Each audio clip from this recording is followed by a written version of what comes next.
Should we be worried now? Like, Italy has banned ChatGPT due to privacy issues. Crazy, right? They're worried about it with kids under age 18-year-olds using it. Is it ethical? What do you reckon as a parent?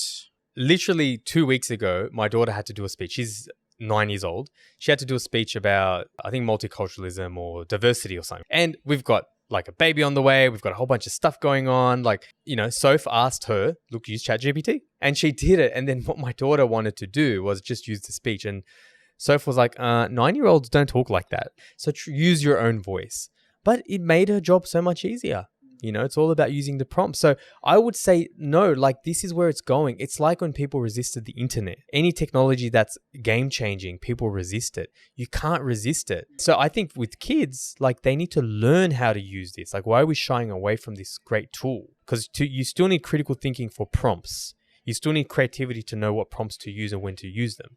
So don't fight it.